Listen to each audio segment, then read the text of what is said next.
एक व्यक्ति जो कभी पूजा पाठ नहीं करता लेकिन आराम की जिंदगी बसर करता है।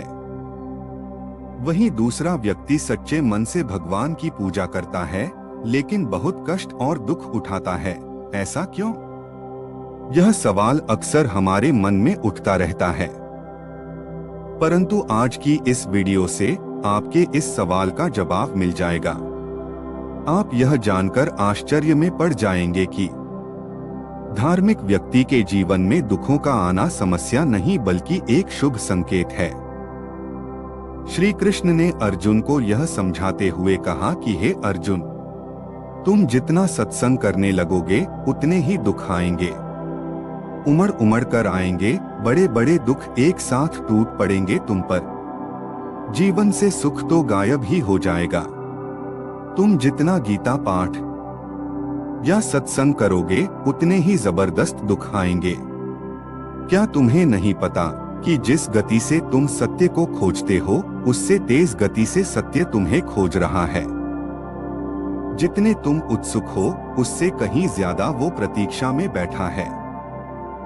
यदि तुम एक कदम सत्य की तरफ बढ़ाते हो तो सत्य लाखों कदम तुम्हारे लिए आगे बढ़ाता है। इसीलिए जब तुम भजन करते हो तो सत्य तुम्हें अपने पास लाने के लिए मायाजाल बिछाता है। एक होती है प्रकृति और एक है परमात्मा। जब तुम सत्य की तरफ दौड़ पड़ते हो तो प्रकृति बीच में आ जाती है, विधि का विधान बीच में आ जाता है।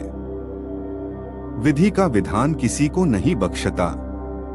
ये बड़ा प्रबल है, इतना प्रबल है कि स्वयं भगवान भी इसे नहीं बदल सकते। परंतु भगवान तो प्रतीक्षा कर रहे हैं। जब से तुमने सत्संग शुरू किया तब से ही वे तैयार हो गए कि वो आने वाला है। परंतु जब उसके पीछे देखते हैं तो पता चलता है अभी उसके कर्मफल का प्रायश्चित तो बाकी है। जो उसने किसी को दुख दिया वो वापस लेना ही पड़ेगा। ये प्रकृति का नियम है। इसीलिए भगवान मायाजाल बिछाते हैं। वे उसे बड़ा सटीक बिछाते हैं जिससे तुम प्रकृति से जल्दी ही मुक्त हो जाओ। वे समस्त कर्मों के फलों को एक साथ एक ही जीवन में देना शुरू कर देते हैं ताकि तुम्हें अगला जन्म नहीं लेना पड़े। एक ही जन्म में वो सारे दुख देते हैं जो अगले कई जन्मों में मिलने थे।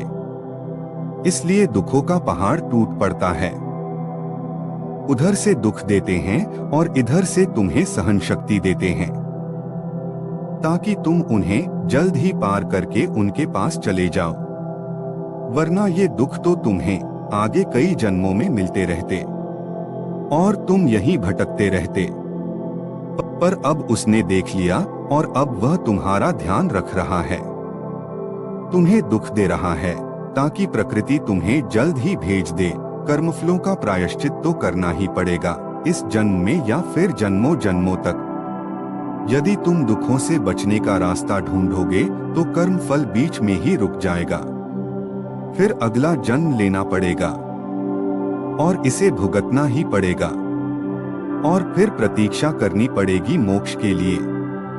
इसलिए ये मत सोचना कि भगवान तुम्हारी सुनता नहीं, बल्कि जब सत्संग आरंभ हो और दुख मिलना शुरू हो जाए तो समझ जाना कि तैयारियां शुरू हो गई।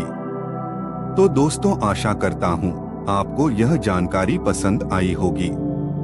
तो वीडियो को लाइक करें, शेयर करें और चैनल को सब्सक्राइब करें। और हाँ, वीडियो में अंत तक बने रहने के लिए आपका बहुत बहुत धन्यवाद। जय श्री कृष्ण।